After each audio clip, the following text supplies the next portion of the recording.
Let me start with a commercial interruption. This is the last for the next 50 minutes. I work for the NTSB, and at the NTSB, we're in charge of determining probable cause in accidents and making recommendations to improve safety in all modes. I'm working in the Office of Aviation Safety, and the NTSB, we're basically curious people. We like to try to figure out what happened and why, often to our own detriment. My wife still doesn't get over me asking her when she says that she's sick or has a cold, why? How did you get sick? I just don't learn that. But one of the things that I think all of us share is a deep passion to try to improve safety and keep accidents from happening again. Where there's about 400 of us, we're located in Washington, D.C., and we've got 5 politically appointed board members who serve 5-year terms. We don't have regulatory authority. We can't affect change directly, but through the thoroughness of our investigations, our safety recommendations, and advocacy talking about our accidents like we're doing today, we can affect change and try to improve safety. One thing that Walt didn't mention in my bio was that several years ago I was an early pioneer in the realm of cardboard aerodynamics, cardboard wing aerodynamics. That wasn't too successful, so I went off to school and got an education in human factors. I now find myself at the safety board, and this slide is to remind me to say that although the work that I'll be talking about today is from our investigators, the safety board investigators, and I'm a member of the safety board staff, the words that I'm going to say today are my own and not necessarily those of the agency. What I'd like to do in today's talk is survey accidents involving maneuvering phase of flight and discuss causal factors and prevention. In doing so, I'd like to we have 3 legs of our journey. The first leg, we're going to be talking about safety reductions when operating down low, hazards in that low altitude regimen of flight. Then we're going to move over to the airport and talk about maneuvering accidents that occurred in the airport traffic pattern.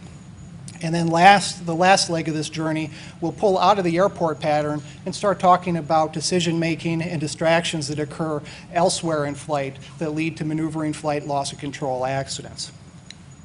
I don't necessarily have all the answers. Walt called me an expert. I prefer to say I'm a specialist. I'm a student of human factors. And we rely on other pilots. We need to know what's going on, and so hopefully this seminar today will be a dialogue. We can share together, share information, share wisdom, and talk about accidents. One of the most important things when thinking about looking at an accident, it's all too easy to just dismiss an accident or a particular human's error as that was just a dumb pilot, a stupid pilot trick. We can't do that as investigators because that prevents us from understanding why the accident happened and, most importantly, trying to prevent the accident, the next one from happening. So we need to pull back and take on the mindset that none of the pilots that we'll be talking about today woke up that morning saying, today is the day that I'm going to destroy my airplane or destroy someone's property. Today is the day that I'm going to have an accident and injure myself, kill myself, or injure or kill someone else. So we need to step back and say, it made sense to these pilots at the time. Why did it make sense? And what can we do to prevent it from happening? With that preamble, let's begin. This is a maneuvering flight accident, a stereotypical accident that involves maneuvering, or an aspect of our industry that involves maneuvering, that is aerial spray application, a crop duster. And this accident occurred with a 2,300-hour commercial pilot, and he made a mistake. He struck unmarked wires during a turn to reverse direction. What's the biggest challenge for this type of operation? An operation in which the pilot, by necessity, as part of their job, has to operate down low. Well, the challenges involve detecting hazards, maintaining energy, and the concept is everything is happening very, very fast. There's a lot to pay attention to in that information-rich environment down low to the ground. This is another working pilot, a pipeline patrol pilot. This pilot, too, has to work close to the ground, a very challenging environment. The pilot here was inspecting a pipeline and was reversing direction around the tank farm there on the sectional chart. Was reversing direction, and it was your typical day, a broken overcast layer or shelved overcast layer, and as the pilot reversed direction and started heading back along the pipeline, he was making a climbing left-hand turn. The sun came out from under the shelf of clouds, momentarily got in his eyes. He's adjusting his sun visor. He's distracted from his primary task in terms of that climbing left-hand turn, and struck a 320-foot tower along his route of flight. He didn't see it. He struck the tower. He survived. And you can see here, after the accident, he told the safety board as part of his write-up of the accident, some issues here as far as the distractions and how it played a role. But he also discusses the concept of complacency and the challenge in dividing attention, as can be seen in this quote. He talks about the concept of a comfort zone, that we ease ourselves in to an area of operation where if nothing bad has happened to us before, we sort of continue operating along that path. And we don't necessarily see the risks that are right in front of us as we're doing those operations. So the onus for us is to try to sit forward on our seats when we fly. Not be scared, not be frightened, but to try to be vigilant and aware of the hazards that are in our operating environment and try to establish countermeasures to protect against them. In this case, you can mitigate risk through pre-planning the route, through identifying hazards along the flight path. In the case of that aerial spray applicator, they accept the risk as far as the potential for accidents, and that pilot walked away because of the aircraft structure, the roll cage, and so there are ways to mitigate risk if you have to operate down low, especially as part of the job in which you're flying. In this case, we'll again stay with the concept of a working pilot, and we will talk about an accident involving an instructional flight. Student pilot and a flight instructor who had 1,300 hours were doing a off-airport emergency landing drill, power out drill, and they got down to about 50 to 100 feet when they struck a wire. They originally thought it was a bird. They flew back to the airport. That's the damage to the vertical. So they came underneath the wire in their low approach doing the simulated engine out performance. Did they need to be down this low? The answer is no. I see a lot of shaking heads. What could they have done to have performed this maneuver in a safer manner?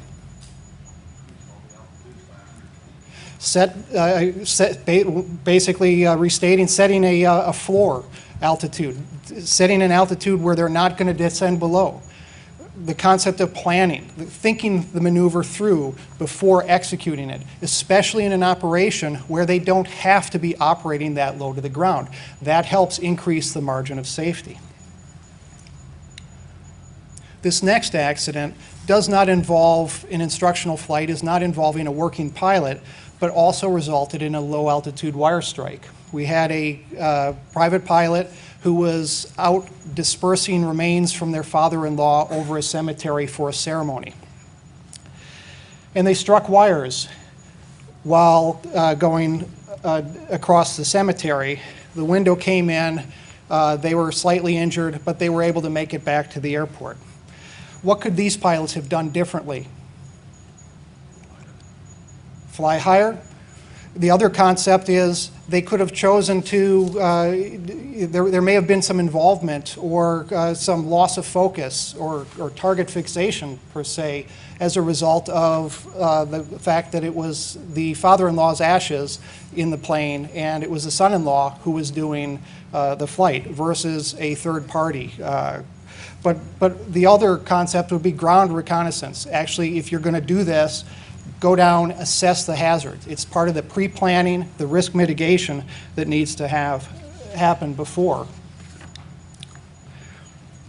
Our next accident involves a call for a pickup. And this doesn't involve a cell phone call from an airplane, but in this case we had a pilot who was out flying some passengers around, did not have a lot of experience, only 180 hours in the last 7 years, and not much time in the last 90 days. The question of carrying passengers aside, let's pull back and ask what happened.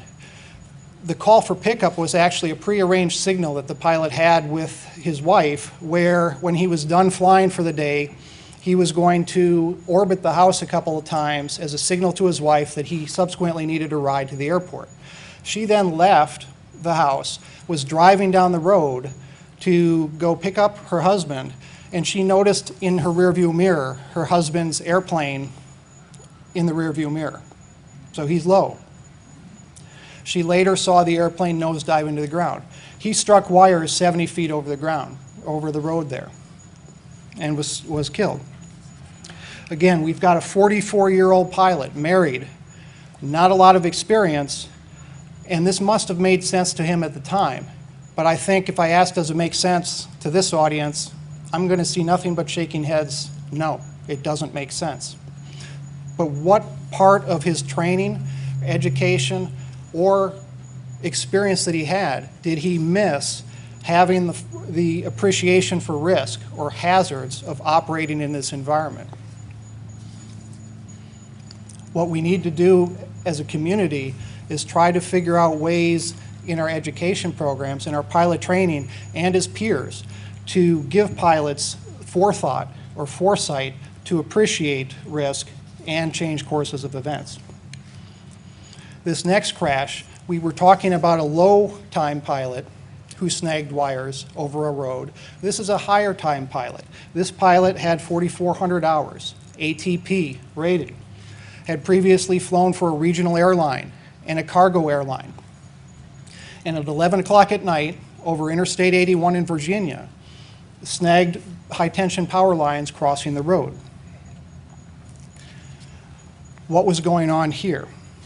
And it's a very challenging task that he was doing, because what he was doing was he was talking on the cell phone to a friend who was driving in a car on the road on Interstate 81, and he was showing the friend in the car what the airplane looked like at night.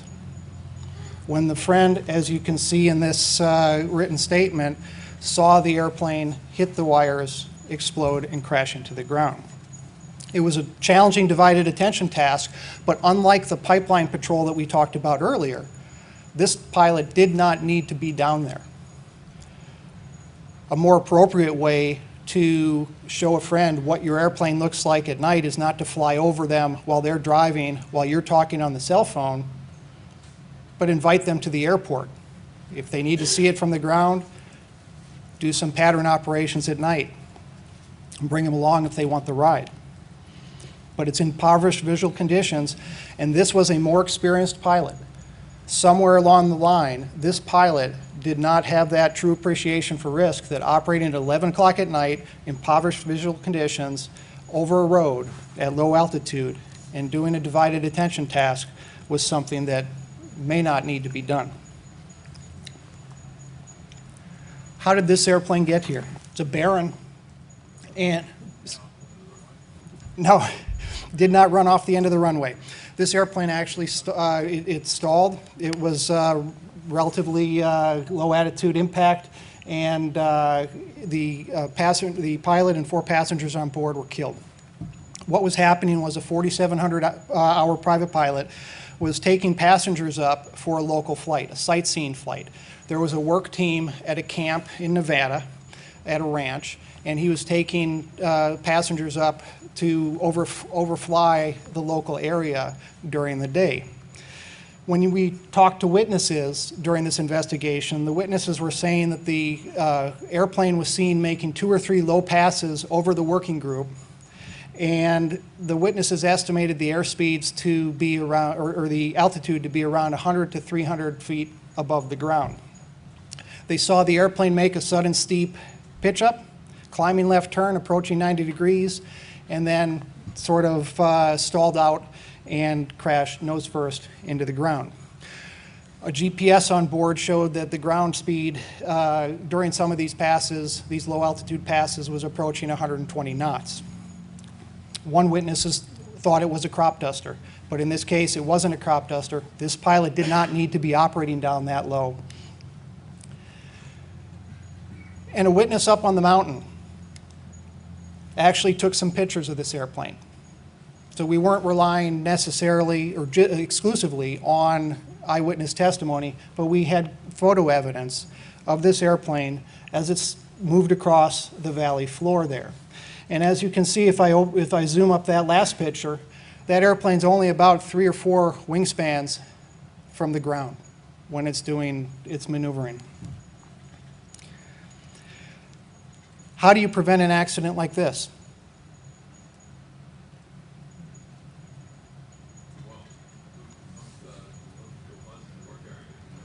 Don't go buzzing a work area. And is this a very good way to share general aviation with people who may not be necessarily familiar with general aviation?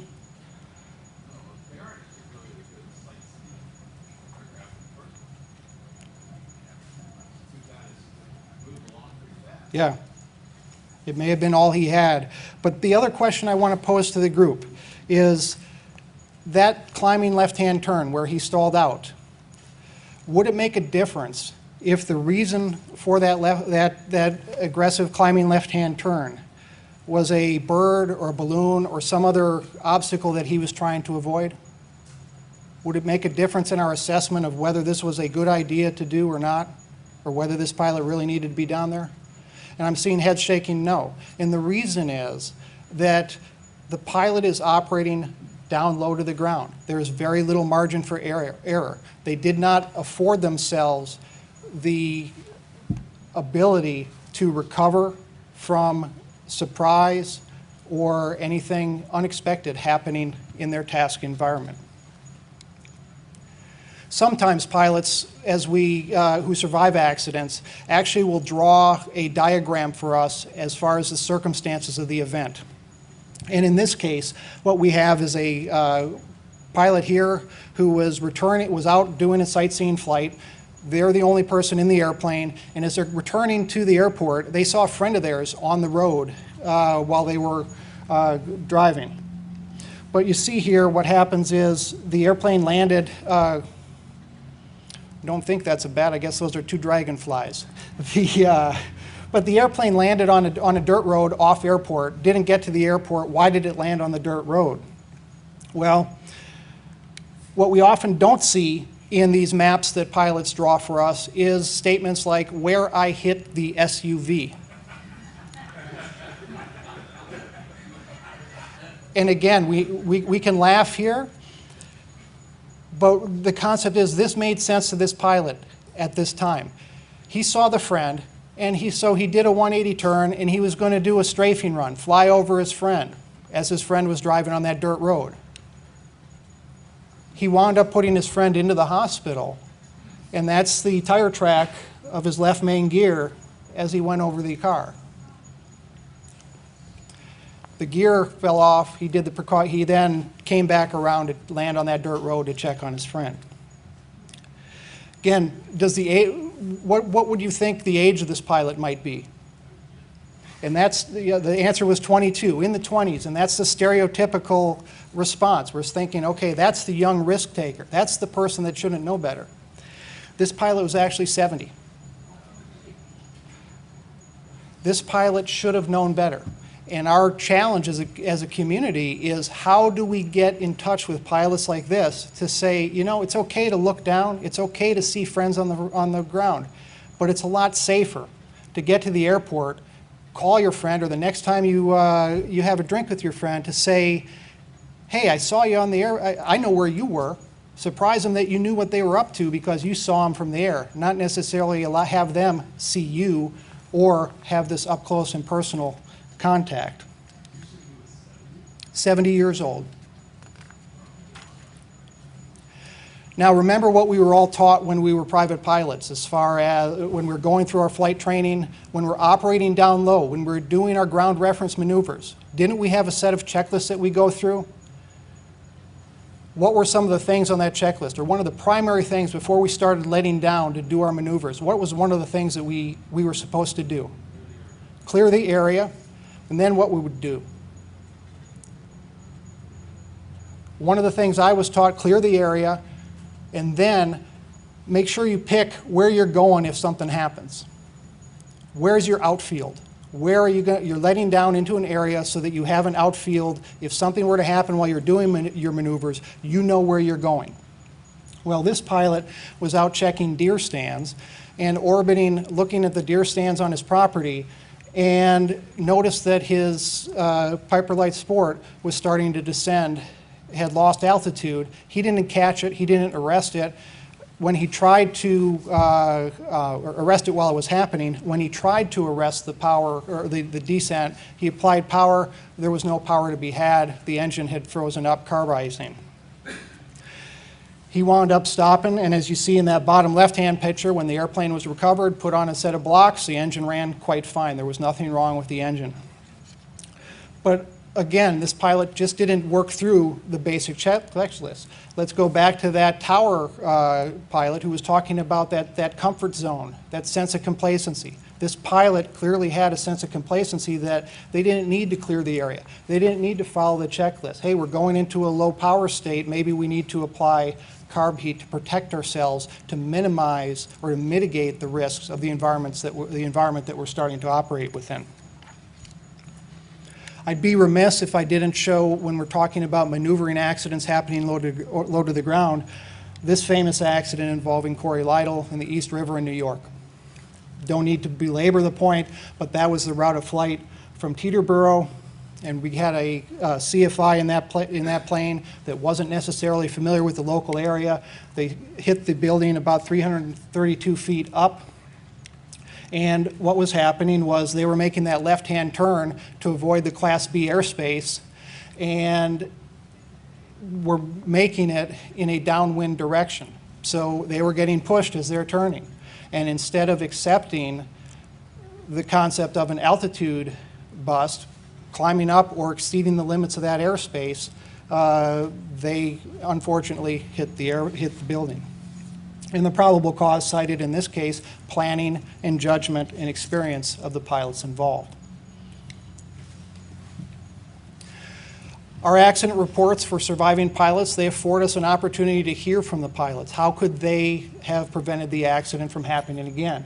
And here we have, do not fly low over objects. This accident could have been prevented by keeping my altitude higher, following regulations, all things that we've seen in these last few accidents. There's not much time to react when you're operating down low. And if you need to, the concept is, what's the plan? We need to plan and for ways that identify the hazards in advance and mitigate the risk that we're going to face in some way. And the concept is, if there's no need to be operating down that low, we should ask ourselves, why are we doing so? How's it going to look in the accident report? Is it justifiable? Do we really need to be operating that low? Well, some of these accidents may have involved cases where you'd say to yourself, I don't operate down that low. I don't carry my father-in-law's ashes. I don't even fly with my father-in-law. So these don't apply to me. But all of us, in some way, shape, or form, have to get back to the airport or leave from the airport and operate in the traffic pattern. So let's pull away from these intentional operations near the ground to necessary operations near the ground as we come into and out of an airport, and talk about maneuvering flight loss of control accidents there.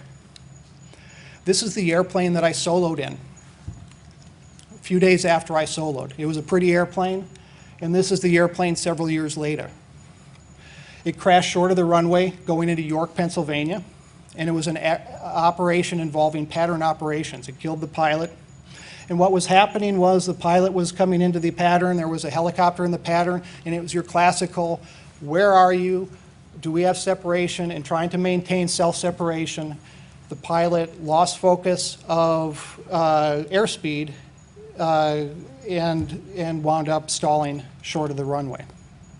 The pilot was not necessarily inexperienced with 1,500 hours and was reasonably current with 80 hours in the year. This pilot was flying almost every weekend. But these types of accidents don't necessarily happen just at non-towered airports. Here's a pilot who was looking for traffic and concerned about spacing, and asked the controller for S-turns as they were being called out, pointed out traffic in front of them. They saw the traffic, and then they asked the controller themselves, could we have some S-turns for spacing? The controller approved the S-turns, But during the S-turns, what happened was this pilot lost their energy management and stalled and crashed short of the airfield.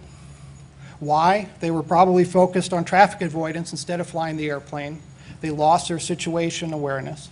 And we don't know the extent to which it played a role, but clearly we should be able to respond in a low energy state and get ourselves out to apply power and get that airplane, get that airfoil back flying again. So keeping the skills up is important. This is a much higher performance aircraft. This pilot had 975 hours and had transitioned into this airplane just a month or two before, had only 44 hours in it, and was previously experienced in a much smaller, lower powered airplane. The airplane up on top, and then that's the recovered wreckage laid out on the bottom. What happened was the airplane was coming in for landing. It was in a normal landing configuration, and the witnesses saw the airplane wing over, go onto its back, and drop straight down. Well, what happened here, and for those of you that may not be able to read this, the airplane was, instead of asking for S-turns on their own for separation, was being asked to fly S-turns for separation by the controller.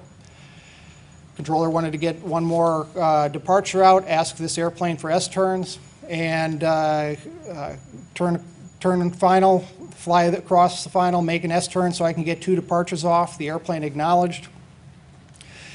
And going through the S-turns, what happened was the airplane lost its energy and crashed short of the runway. How do you prevent this type of accident? Don't make S-turns. Don't make S-turns. Go around. 360, we'll get to that. Thank you for the foreshadowing, but I'll hold that. But I think I heard someone say unable.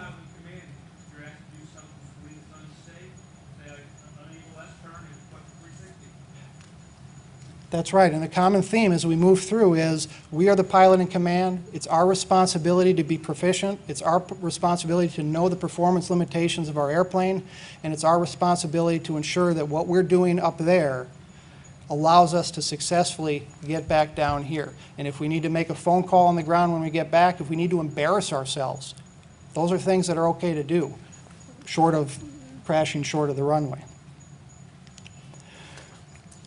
Another one where a pilot might have needed to say unable or could have said unable, but has some slight different issues involved in it. This is a banner tow pilot, and in this accident, about 6 days before the accident, they drop off their banner on the left side of this runway, 36 left, and they used to fly crosswind and head off to a right downwind for 36 right and get into the pattern. The local operations there had changed where what they were now being asked to do was they dropped the banner off on the left of 36, and then they needed to do a 180 on the north side between the 2 runways, come down and then do a 180 on the south side between the 2 runways and land basically left base for 36 right. That had been going on for about 6 days prior. The 6th day into it, this pilot crashed, got low, or got slow, stalled out in the turn. And so in this case, we had some procedural issues. The pilot could have said unable, but we also had a system issue that magnifies the vulnerability when we're operating at steep attitudes close to the ground. We had an issue here where the airspeed indicator was reading a few knots high, so he didn't have a complete picture or a true awareness of where he was as far as his airplane goes, and the stall warning was inoperative.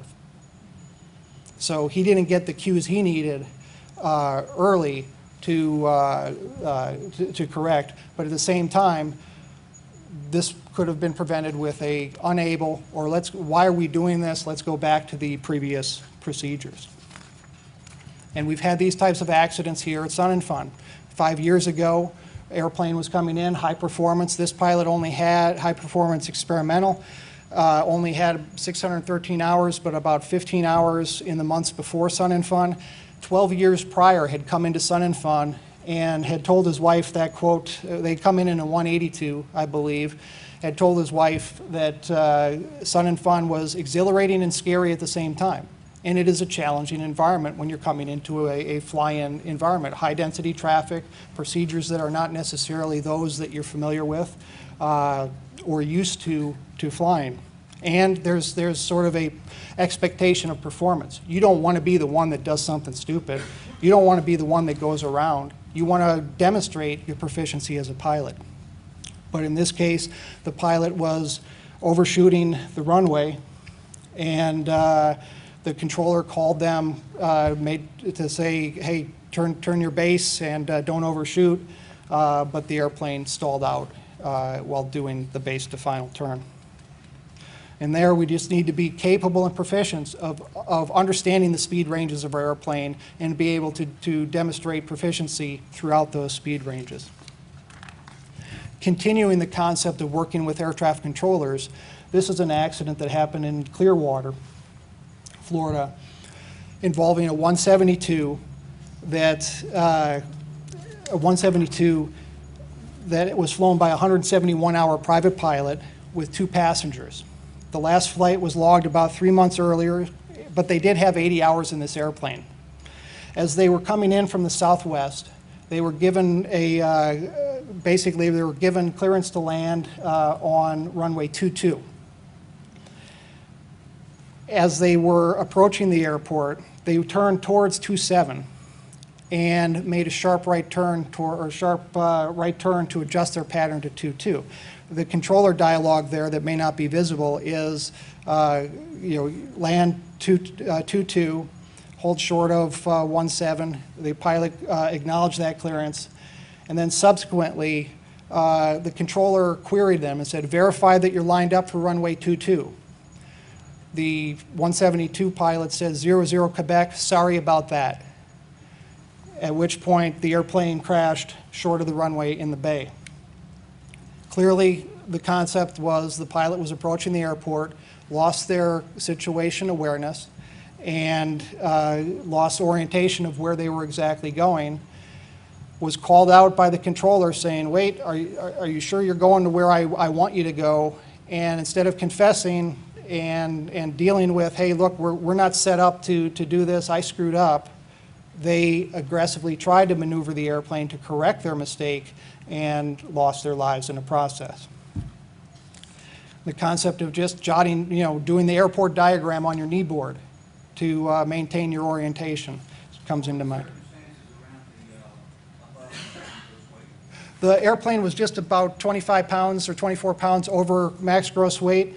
Based on the loading and the concept there, I guess you could add that once you start entering into that, you're working outside the flight envelope, you're now a test pilot. So that's also affecting the circumstances of this event.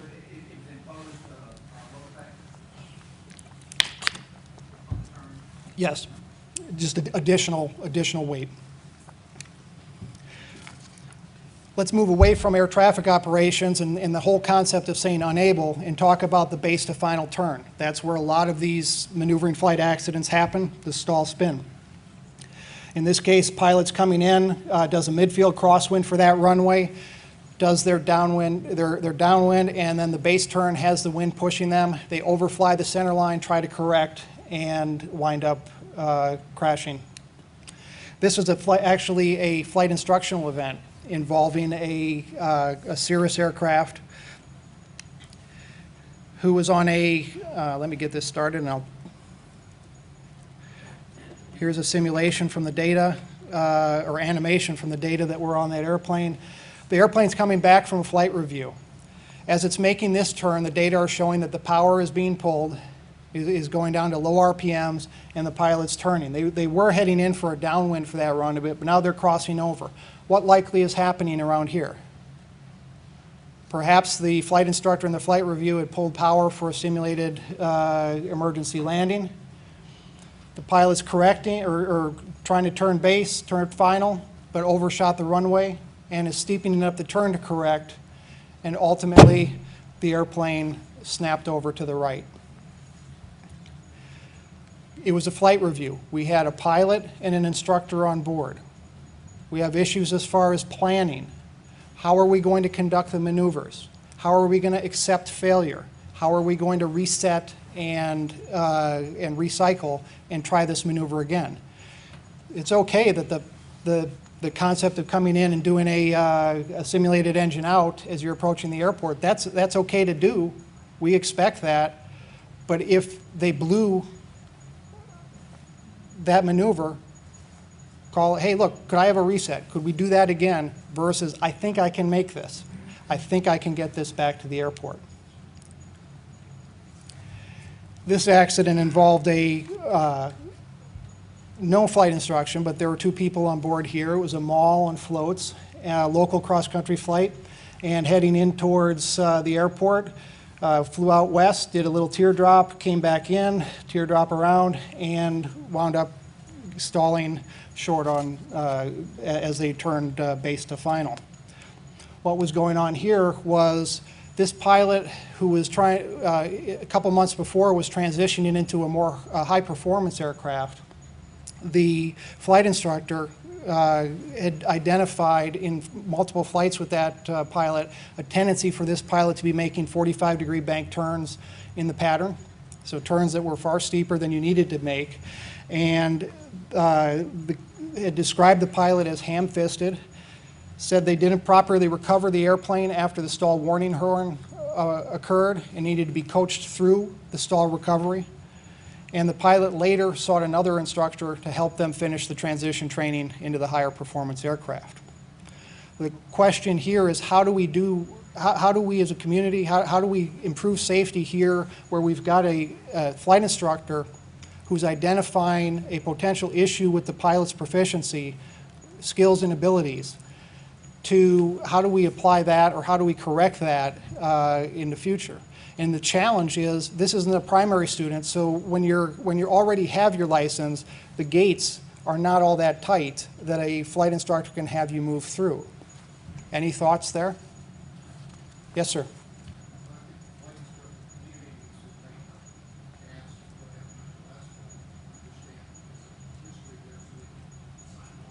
So better dialogue and coordination and standards among flight instructors would help do this, especially in the post-primary instruction. We talked about somebody mentioned 360s, and thank you for bringing that up. The concept of 360s on Downwind. This was another flight review underway. We had the pilot in the front seat of this RV-8, the CFI in the back seat of the RV-8, and they were doing a flight review in the state of Washington, flew off to this small airport, and they landed to the east on runway 9. Turned around, took off, going back out to the west, flew around, and then they're coming in to re-enter the pattern right downwind for runway 27. And witnesses observed the airplane enter a steep right-hand bank, estimated around 60 degrees of bank. And as the airplane came around about 360 degrees into the turn, it snapped left and went into the ground. And so that was the RV-8 before. This was the RV-8 after it was recovered from the field that it crashed in about a quarter mile north of that airport. The question is, what was the purpose of doing that 360? And is there a purpose of doing that 360? What sort of advanced planning was done by these 2 pilots? What sort of awareness was done by these 2 pilots while they were flying this maneuver? And if there was a need to do a 360 in the pattern, could it have been done at an angle of bank less than the steep angle of bank that they executed it at? There isn't much room for recovery when we're operating near to the ground. This is no different than operating near to the ground when for the folks out there in that first leg of our journey who were hitting things while they were operating. We still have very little room for error here. This next one is a 360 for altitude. And in this case, a Cirrus was coming towards the airport and wound up crashing short of the runway on airport property. It had data on board. Apologize for the green data trace there, but let's break it down. About 5 miles out, they called the tower, or they called the tower early and asked for a straight into runway 22. They were cleared the straight in for runway 22. About 5 miles out, they were too high. They were at 3,800 feet. They asked for a 360. The 360 was approved. When they completed the 360, they reported in at a 3-mile final for runway 22 at 2,200 feet. And the issue here is runway 22 is actually in that direction. They were lined up for runway 29 throughout the approach. Advanced technology aircraft, GPS on board, heading, using autopilot, heading select, nav mode, but they were coming up on the wrong runway. Clear confirmation bias. They think that they're working on runway 22, and it wasn't until they probably saw 29 over the threshold that they said, whoa, this isn't good, and they tried to bank it into runway 22 and landed short of the airport, or crashed, stalled out there. In this case, there may have been some urgency why they didn't go around, embarrassment with the controller, but they also were late for their flight.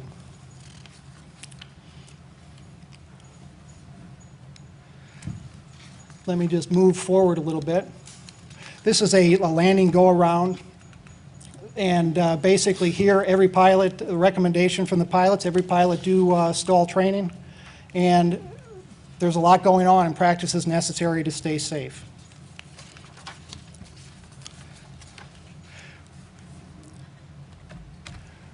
Let me wrap up with one final case study. And we have this airplane crashed after a long day at the airport. The airplane had undergone a maintenance event where it was getting a panel change out, and on an earlier test flight that day, there were some high fuel pressure readings. And they wound up spending the next part of the 3 or 4 hours trying to troubleshoot those spurious fuel pressure readings, unhooking hoses, rehooking. They finally got things fixed. The pilot now is late for a commercial flight, tired from staying there all day, and launched off to fly home to try to catch that commercial flight. About 4,500 feet, the engine stopped. He called for a emergency outfield, found one, and landed at the airport, stalled it out on the base to final turn, and landed hard, damaging, almost destroying this airplane. After landing, the right fuel tank had fuel in it. The left fuel tank had no fuel in it. The pilot took off with the fuel selector on the left and didn't change it, didn't check it when the engine stopped. And the pilot told us that he made a whole bunch of errors on the flight, and let's just step through the errors that he made. Didn't just leave the pressure indication problem alone and just completing the trip earlier, not stopping the mechanical work earlier.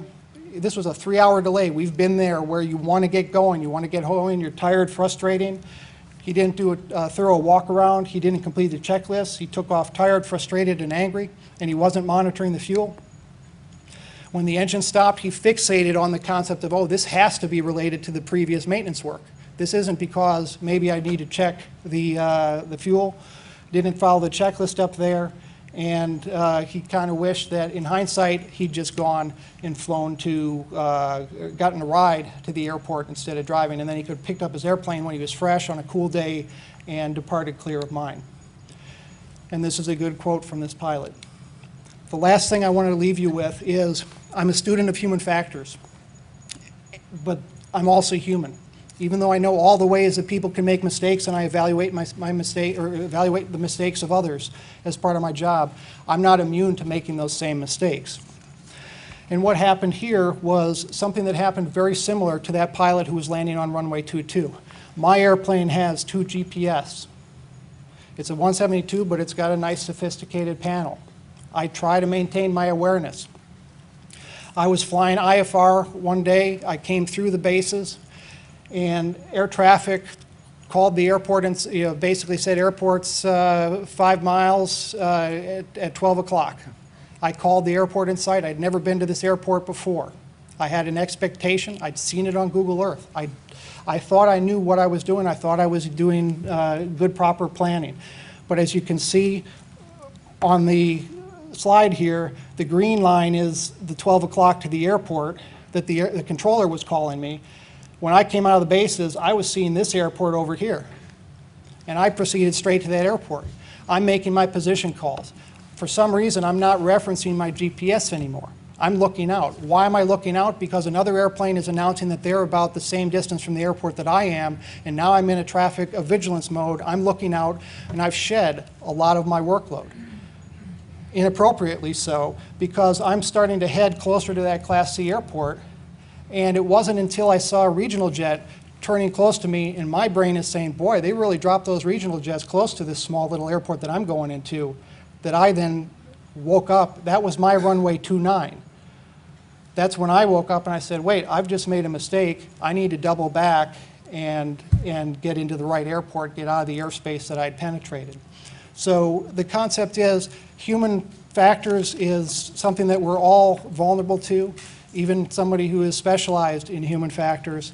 And the thing that we need to try to do as far as maneuvering flight and loss of control accidents is change history. They say history repeats itself, and loss of control during maneuvering flight was something that early pioneers of flight struggled to overcome. More than 100 years later, we're still talking about it. And this accident involving the Wright Flyer happened in 2009 at Huffman's Prairie in Dayton, Ohio. The basic factors that lead to safety in this phase of flight have not changed. They involve good planning, good decisions, honed skills and proficiency, and speed awareness. In other words, we need to think ahead in advance of the flight. We need to think ahead of the airplane in flight and about the accident report if in doubt. We have to ask ourselves, can we stop history from repeating as it relates to maneuvering flight and loss of control? Thank you.